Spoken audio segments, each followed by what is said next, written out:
Hello दोस्तों, मैं धर्मेंद्र आप सभी का अवधूत नगरी के भारत की राज्य व्यवस्था मीन्स पॉलिटी की लाइव सेशन में स्वागत करता हूं।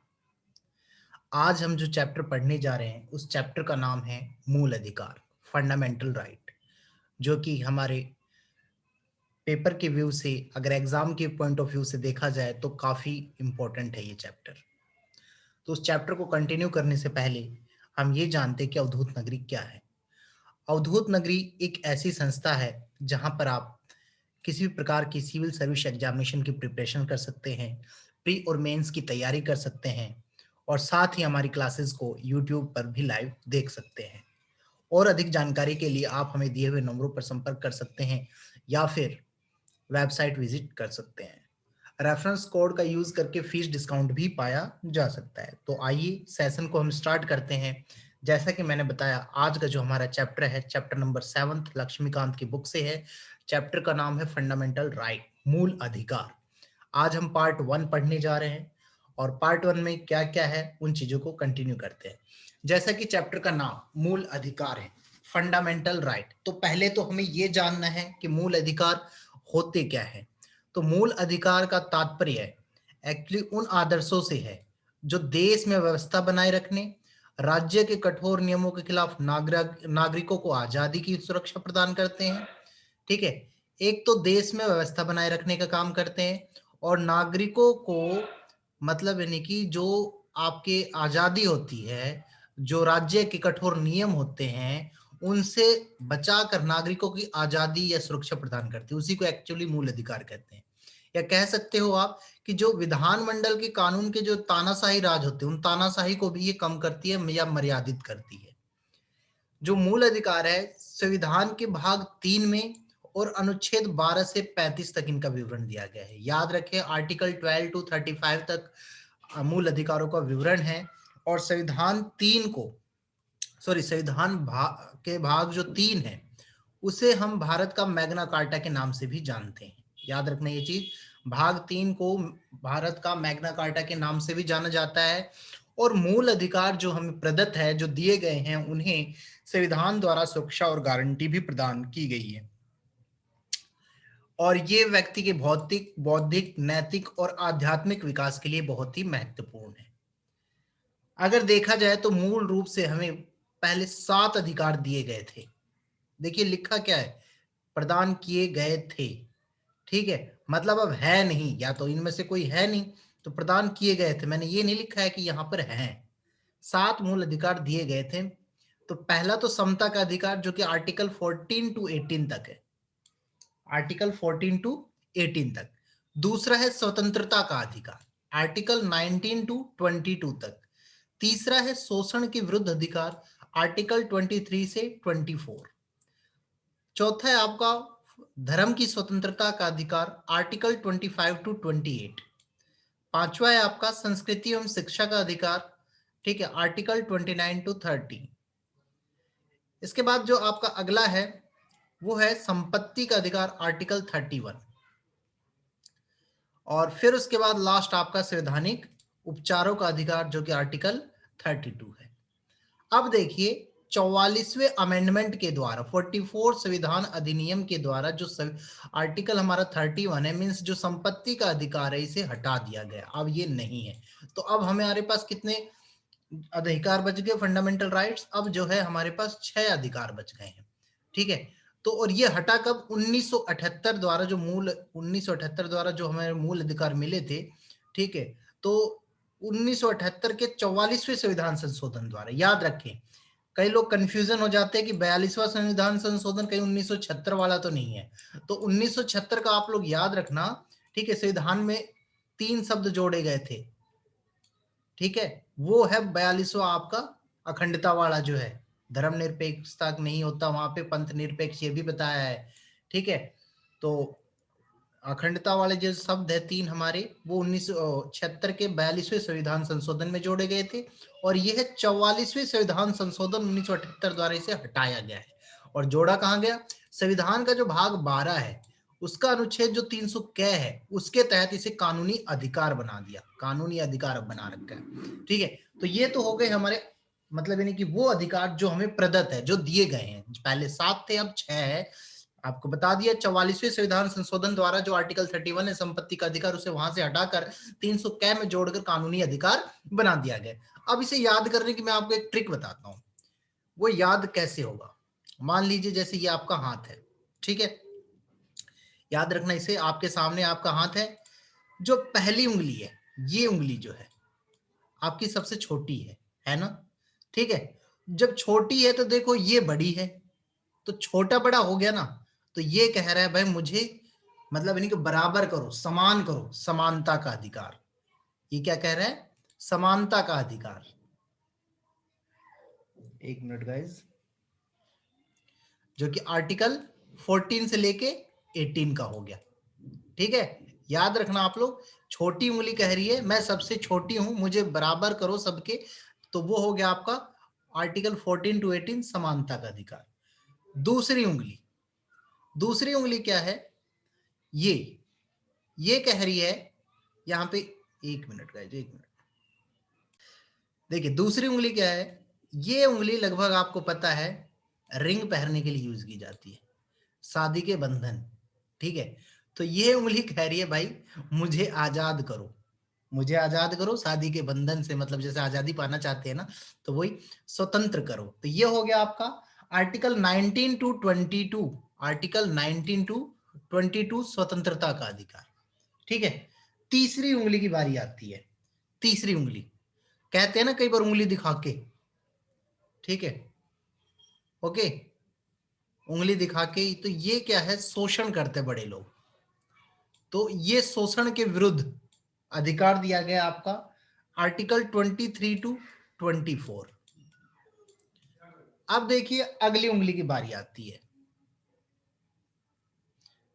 अगली उंगली की आपकी बारी आती है, ये याद कीजिए साईं जी की उंगली, ऊपर उठा के कहते हैं ना सबका मालिक एक, तो ये हो गया आपका किसका, जैसे बताया गया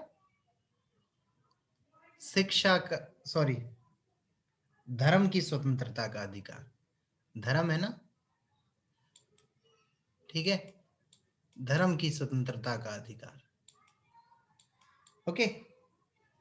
अब देखिए आपका बचता है ये, कहते हैं ना अंगूठा छाप, अंगूठे छाप से आप याद कर लीजिए धर्म की स्वतंत्रता का जो अधिकार है आपका, ये हो गया आपका आर्टिकल 25 से लेके 8 तक, 25 से लेके 8 तक, ठीक है।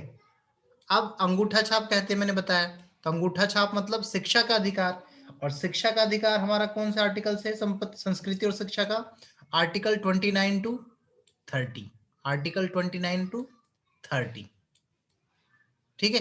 तो ये हो गया आपका। अब देखिए मुट्ठी को हमने कर ली बंद, ये कर लिया बंद, बंद कर लिया, तो अब आपको चाहिए, मतलब यानी कि आपके अधिकार को क्लोज कर दिया, तो यहां पर उसे खोलने का संवैधानिक उपचारों का अधिकार, मतलब आर्टिकल 32, ठीक है। तो देखा मैंने एक एक आर्टिकल, मतलब एक एक जो हमारे अधिकार थे, फंडामेंटल राइट्स थे, उन्हें अपने फिंगर्स के द्वारा आपको कैसे समझा दिया, आप इस तरीके से इजीली उसे याद कर सकते हैं। जैसे वापस रिपीट कर देता हूं, समता का अधिकार, ठीक है, स्वतंत्रता का अधिकार, शोषण के विरुद्ध अधिकार, और ये आपका हो गया धर्म की स्वतंत्रता का अधिकार, शिक्षा का अधिकार, और संवैधानिक उपचारों का अधिकार, ठीक है गाइज। ये यहाँ पर हमने ये कर लिया कि हमारे मूल अधिकार कौन कौन से हैं, वो हमने यहाँ पर पढ़ लिया। अब आगे बढ़ते हैं, इनकी विशेषता क्या है। मूल अधिकार की विशेषता जो ये है, सबसे पहले तो ये कुछ ऐसे अधिकार है जो तो कुछ हमारे देश के नागरिकों के लिए, कुछ विदेशी के लिए, दोनों के लिए, और ये असीमित नहीं है। राज्य मतलब कभी भी इन पर प्रतिबंध लगा सकती है, एक चीज याद रखना, राज्य जो है इन पर कभी भी युक्त युक्त प्रतिबंध लगा सकती है, मतलब रोक लगा सकती है। कुछ इसमें से नकारात्मक है तो कुछ सकारात्मक है।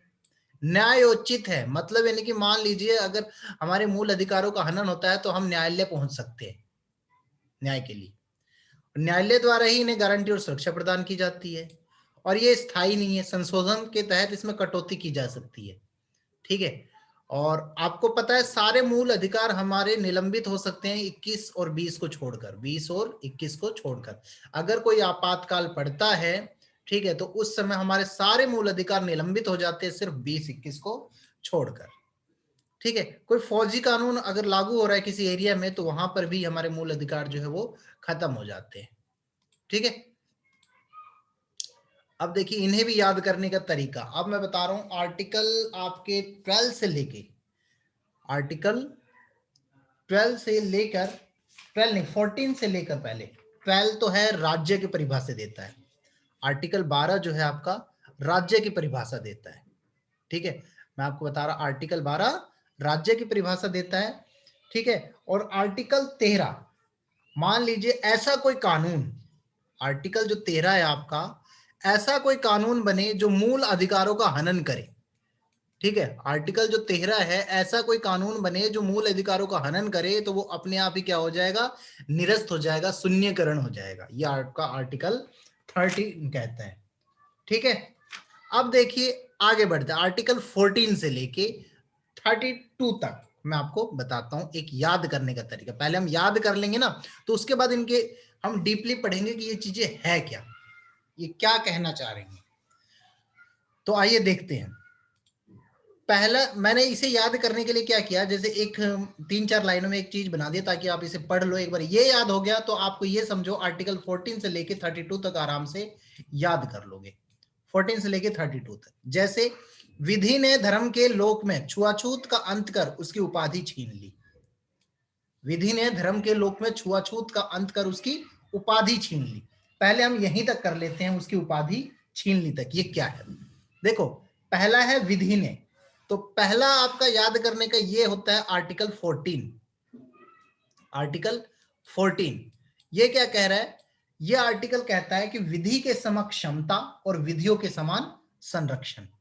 विधि के समक्ष क्षमता और विधियों के समान संरक्षण आपका आर्टिकल 14 कहता है।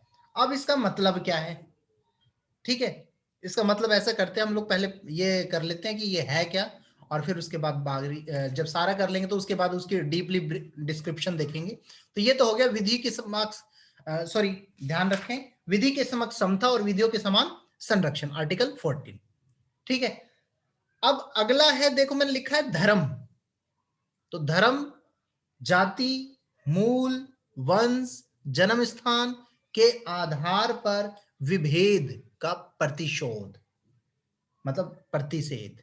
ठीक है, धर्म के आधार पर, जाति के आधार पर, लिंग के आधार पर, जन्म स्थान के आधार पर, ठीक है, मूल निवास के आधार पर जो है ये यहां पर विभेद का प्रतिषेध। दो हो गए आर्टिकल आपका 15। आगे देखिए, लोक में, लोक में मतलब लोक नियोजन में समता का अधिकार, बराबरी का अधिकार लोक नियोजन में, आर्टिकल 16। ठीक है गाइज, छुआछूत का अंत, छुआछूत मतलब अस्पृश्यता का अंत, आर्टिकल 17। आर्टिकल 17। ओके गाइज, अगला है आपका इसमें उसकी उपाधि, उपाधि मतलब उपाधियों का अंत, आर्टिकल 18। आर्टिकल 18। तो देखिए ये यहां से सिर्फ हमने एक लाइन पढ़ी और हमारे 5 आर्टिकल यहां से पूरे हो जाते हैं, आर्टिकल 14, 15, 16, 17 और 18। फिर से देखिए, विधि ने धर्म के लोक में छुआछूत का अंत कर उसकी उपाधि छीन ली। विधि ने धर्म के लोक में छुआछूत का अंत कर उसकी उपाधि छीन ली। विधि आर्टिकल 14 जो कि विधि के समक्ष समता और विधियों का समान संरक्षण, और धर्म मतलब धर्म, मूल, वंश, लिंग और जन्म के आधार पर विभेद का प्रतिषेध। लोक, लोक मतलब लोक नियोजन में समता का अधिकार। ठीक है, और आपका छुआछूत, छुआछूत मतलब अस्पृश्यता का अंत, आर्टिकल 17, और आपका उपाधियों का अंत मतलब आर्टिकल 18।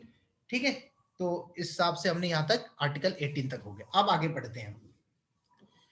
सभी को वाक, अभिव्यक्ति, संरक्षण, दैहिक स्वतंत्रता और गिरफ्तारी से संरक्षित किया। देखिए क्या कहा, पहले तो उपाधि छीन ली, फिर उसके बाद क्या किया इसने, सभी को वाक, अभिव्यक्ति, संरक्षण, दैहिक स्वतंत्रता और गिरफ्तारी से संरक्षित किया। तो यहीं पर पढ़ लेते हैं, सभी को वाक अभिव्यक्ति वाला, जो ये है वाक अभिव्यक्ति, वाक अभिव्यक्ति में मतलब इस वाले में आपके जो 6 अधिकार मिलते हैं। देखो, वाक अभिव्यक्ति हो गया, सम्मेलन हो गया, संघ हो गया, संचरण हो गया, निवास हो गया, वृत्ति। ठीक है, इसी में आपके 6 यहां पर कवर हो जाते हैं। ठीक है, ये आपका आर्टिकल 19 है। मतलब यानी कि देखो सीधी सी बात है, वाक अभिव्यक्ति, यहां बोलने की आजादी, ठीक है, आने जाने की आजादी, संचरण करने की आजादी, ये सारा आपके वाक अभिव्यक्ति वाला मतलब आर्टिकल 19। हाँ, आपका ये यहां पे स्टार्ट हो गया। ठीक है, आर्टिकल 19। संरक्षण, संरक्षण किससे? अपराधों से। अपराध के लिए कोई दोष है, दोष के संबंध में संरक्षण। ठीक है, आर्टिकल 20। दैहिक स्वतंत्रता, प्राण एवं दैहिक स्वतंत्रता। ठीक है, आर्टिकल 21। गिरफ्तारी से संरक्षण।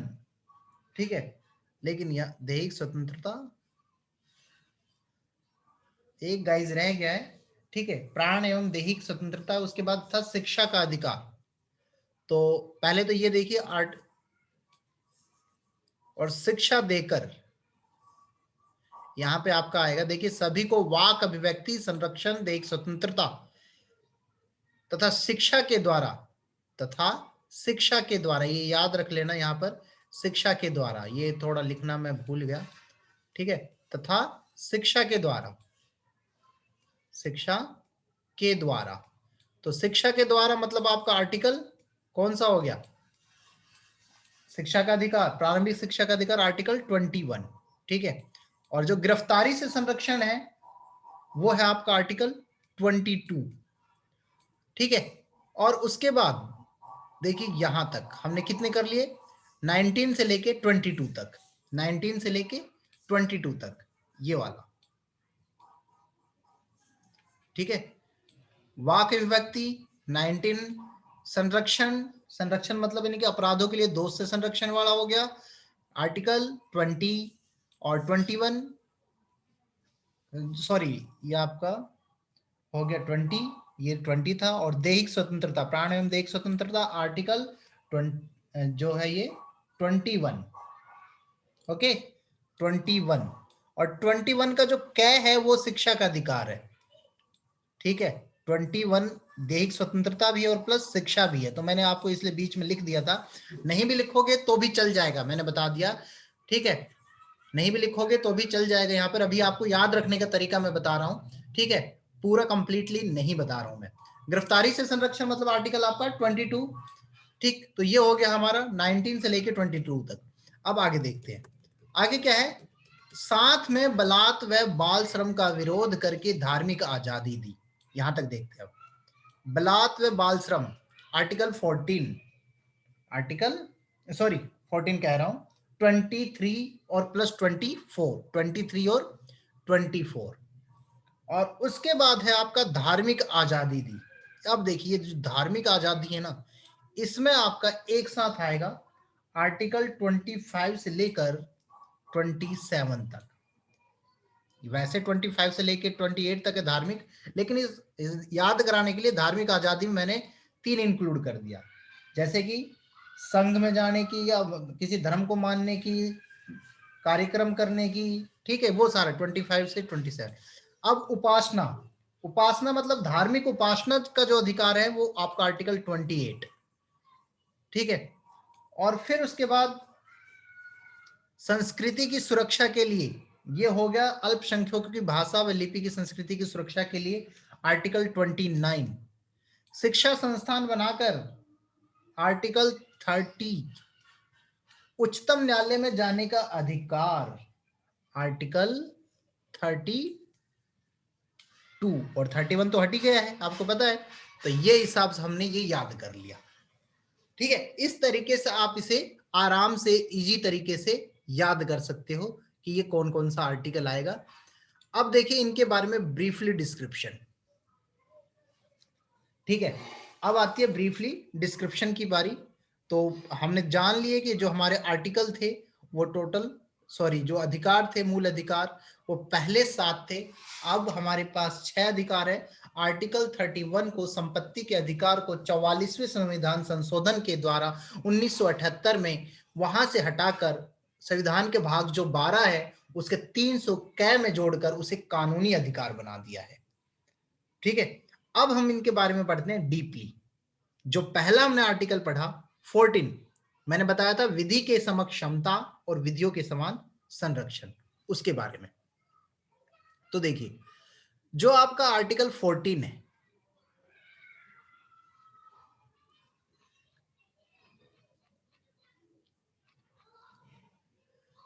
जो आपका आर्टिकल 14 है, उसमें विधि के समान संरक्षण, विधि के समक्ष क्षमता और विधियों के समान संरक्षण, दो चीज आया है। ठीक है, तो जो विधि के समान समक्ष क्षमता है, जो पहला है विधि के समक्ष क्षमता, एक मिनट गाइस,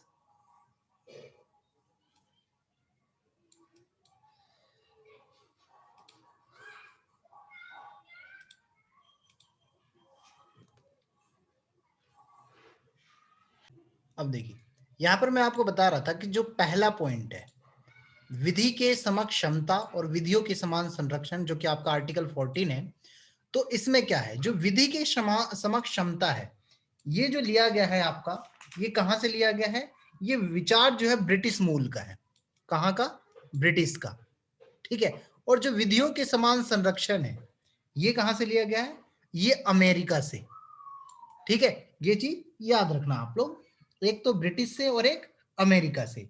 इसमें बताया क्या गया है कि मतलब यानी कि आर्टिकल 14 में यह बताया गया है कि राज्य जो है, भारत के राज्य क्षेत्र में किसी व्यक्ति को विधि के समक्ष क्षमता से या विधियों के समान संरक्षण से वंचित नहीं करेगा। मतलब प्रत्येक, चाहे वह नागरिक हो, भारत का हो मतलब, या फिर विदेशी हो, जो ये होगा लागू, सब पर लागू होगा। और किसी व्यक्ति के पक्ष में जो विशेषाधिकार जो होता है, मान लो कि भाई उसी आदमी के फेवर में, बड़ा आदमी है, उसी के आदमी के फेवर में, मतलब नहीं सारी चीजें होगी, तो इस हिसाब के जो विशेष अधिकार है उसकी अनुपस्थिति होगी।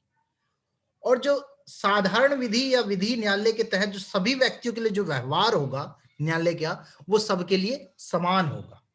इसमें कोई भी व्यक्ति, चाहे गरीब हो, अमीर हो, ऊंचा हो, नीचा हो, अधिकारी हो, गैर अधिकारी हो, कोई भी विधि से ऊपर नहीं है, मतलब कानून से ऊपर नहीं है। ये आपका आर्टिकल 14 कहता है। और मैंने बता दिया ये जो है हमारे कहां से, ब्रिटिश से लिया गया और ये अमेरिका से लिया गया। ठीक है, तो ये हो गया हमारा आर्टिकल 14। आर्टिकल 15 क्या कहता है? आर्टिकल 15 कहता है कुछ आधारों पर विभेद का प्रतिषेध, मतलब धर्म के आधार पर, मूल के आधार पर, वंश के आधार पर, लिंग के आधार पर, जन्म स्थान के आधार पर, इनके आधार पर, मतलब मान लीजिए मैं कहूं कि भाई वो हिंदू है, वो मुसलमान है, ठीक है, कि ये तो मुसलमानों के लिए नहीं है, सिर्फ हिंदुओं के लिए, तो ये जो भेदभाव है, चाहे धर्म के आधार पर हो, जाति के आधार पर हो, ठीक है, या फिर आपके वंश के आधार पर हो, लिंग के आधार पर हो कि भाई ये लड़कियों के लिए है, लड़कों के लिए नहीं है, ऐसा नहीं, या फिर जन्म स्थान की, ये तो सिर्फ हरियाणा वालों के लिए है, यूपी वालों के नहीं है, यूपी वालों के लिए है, बिहार वालों के लिए नहीं है, तो ये सारा क्या है, इस प्रकार का जो विभेद किया जाता है, जो भेदभाव, इस भेदभाव का विरोध करने का अधिकार ये आपका आर्टिकल 15 देता है। कौन सा? आर्टिकल 15, याद रखना। ठीक है, आर्टिकल 15 देता है। तो अब इसे याद करने का तरीका, याद करने का तरीका आप कैसे, बता देता हूं आपको। जो आर्टिकल 15 है उसे आप इजिली याद कर सकते हो। देखो, एक कोड बताता हूं मैं आपको, उसके द्वारा आप बस याद रखो, RRCSP, RRCSP, आपको ये पूरा याद हो जाएगा। आर मतलब होता है रिलीजन, ठीक है, दूसरा आर मतलब रेस, रेस मतलब हो गई मूल, ठीक है, मतलब यानी कि किस मूल का। तीसरा हो गया आपका कास्ट, जाति का, ये कहां का निवासी मतलब, और ये किस जाति का। एस मतलब सेक्स, मतलब यानी कि कौन सा जेंडर। पी मतलब यानी प्लेस ऑफ बर्थ, जन्म स्थान, हो गया ना याद हमें। ठीक है, तो ऐसे आप ये आर्टिकल 15 याद कर सकते हो। तो इस आर्टिकल 15 में यही बताया गया है कि किसी भी राज्य जो है मतलब किसी नागरिक के साथ धर्म, चाहे वो मूल वंश हो, जाति हो, लिंग हो या जन्म स्थान हो, इसके आधार पर कोई भेदभाव नहीं करेगा। और आर्टिकल 15 में यह भी कहा गया है कि जो आपके धर्म, मूल वंश, जाति, लिंग या जन्म स्थान या किसी के आधार पर जो जैसे दुकान हो गए, सार्वजनिक भोजनालय हो गए, होटल हो गए, तो उनके ऐसा नहीं कि उनमें भी प्रवेश पे इन पे रोक लगेगी, वहां भी ये लोग प्रवेश ले सकते हैं। ठीक, 3 अपवाद है इसके, 3 अपवाद है। यहां पर महिलाओं के लिए और बच्चों के लिए विशेष व्यवस्था भी की जाती है। ठीक है, जैसे स्थानीय निकायों में महिलाओं के लिए आरक्षण की व्यवस्था मिलती है और बच्चों के लिए निःशुल्क शिक्षा। ठीक है, तो ये हमारा आर्टिकल 15 यहां पर कवर होता है। अब हम चलते हैं आर्टिकल 16 की तरफ। आर्टिकल 16 क्या कहता है? जो आर्टिकल आपका 16 है वो कहता है लोक नियोजन में समता का अधिकार। लोक नियोजन में समता का अधिकार मतलब सिंपल सा है, लिखने की भी खैर जरूरत है नहीं, लेकिन मैं आपको वैसे बता देता हूं, सुन लीजिए। लोक नियोजन में समता का अधिकार का मतलब ये है कि जो नियुक्ति से संबंधित विषय है, ठीक है, भारत राज्य में मतलब राज्य के अधीन पर किसी पद पर नियुक्ति के संबंध में अगर कोई विषय है तो उस नियुक्ति में जो अवसर मिलेंगे ना वो सबके लिए बराबर मिलेंगे। समता का अधिकार है, सबके लिए बराबर मिलेंगे। आर्टिकल आपका 16 कहता है लोक नियोजन में, सॉरी गाइज, लोक नियोजन, ये बनाना था, क्या बन गया। आर्टिकल 16 कहता है लोक नियोजन में सबको समता का अधिकार मिलेगा। ठीक है, समता का अधिकार, ये आपका हो गया आर्टिकल 16। अब आता है आर्टिकल 17। आर्टिकल 17 कहता है कि भाई जो छुआछूत है आपका, छुआछूत जिसे आप अस्पृश्यता कहते हो, ठीक है, अस्पृश्यता कहते हो, उसका अंत, अस्पृश्यता का अंत या छुआछूत के विरुद्ध जो अधिकार है कि भाई ये छुआछूत के बेस पे मतलब यानी कि आपको काम नहीं दिया जा रहा, आपके साथ कुछ गलत व्यवहार किया जा रहा है, तो इसका जो अधिकार है वो हमारा आर्टिकल 17 है। आर्टिकल 17, ठीक है। अब आते हैं आर्टिकल 18 की तरफ। कई लोग क्या करते हैं, आपने पहले देखा होगा कि कई लोग अपनी गाड़ी पे जैसे कि मान लीजिए लगा दिया कि किसी को नोबेल पुरस्कार मिला है, ठीक है, किसी को कुछ मिला है, किसी को जो भी मतलब, तो वहां लिख देते थे कि भाई हाँ मुझे नोबेल मतलब यानी कि उस उपाधि के नाम के साथ अपना नाम रख देते थे। तो उसपे क्या है, जो ये उपाधि है तो उपाधियों का अंत कर दिया, उपाधियों का अंत कर दिया। और मतलब यानी कि कोई भी जो कहने का मतलब 4 प्रावधान करता है आर्टिकल 18 आपका। उपाधियों का अंत का मतलब क्या है, एक तो राज्य, सेना या विधा संबंध, विद्या संबंधी जो सम्मान है, ठीक है, जो विद्या संबंधी सम्मान के सिवाय और कोई उपाधि प्रदान नहीं करेगा। ठीक है, और कोई उपाधि प्रदान नहीं करेगा। और भारत का कोई नागरिक विदेशों से भी उपाधि नहीं ले सकता है विदाउट परमिशन। ठीक है, इसके बारे में गाइज हम लोग कल पढ़ेंगे, आज हम इतना ही करते हैं डीपली, कल से 18 से चलेंगे और बाकी इसके बारे में काफी है, अच्छा है, मतलब यानी कि एक सेशन और पार्ट 2 आपको मैं कल पढ़ाऊंगा। आज आर्टिकल 16, 17, 14, 15, 16, 17 यहाँ तक आप लोग कर लेना, बाकी जो हम करेंगे 18 से लेके आपका कल पूरा मतलब फिनिश कर लेंगे। तो आज का जो सेशन है हमारे यहीं पर फिनिश करता हूं मैं।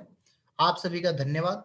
और अगर आप लोगों को वीडियो अच्छी लगी हो तो कृपया करके वीडियो को लाइक करें, सब्सक्राइब करें, ठीक है, और अपने दोस्तों के साथ शेयर जरूर करें और कमेंट भी कर सकते हैं आप हमें अगर कोई इश्यू हो या कुछ कहना हो। ठीक है, और आपको पता है जैसे कि हमारा वीकली में इसका भी एक टेस्ट सीरीज रखा जाता है, जितने चैप्टर आपके एक वीक में कंप्लीट हो पाएंगे उनका भी टेस्ट रखा जाएगा। तो आप इन सब चीजों की जानकारी हमारे टेलीग्राम चैनल से ले सकते हैं, जिसके बारे में डिटेल जो हमारे डिस्क्रिप्शन में दे दी गई है। और आप सभी का इसलिए मैं बस क्लास सेशन ओवर करता हूं और यहीं पर आप सभी को फिर से धन्यवाद देता हूं। Thanks for watching and have a nice day guys.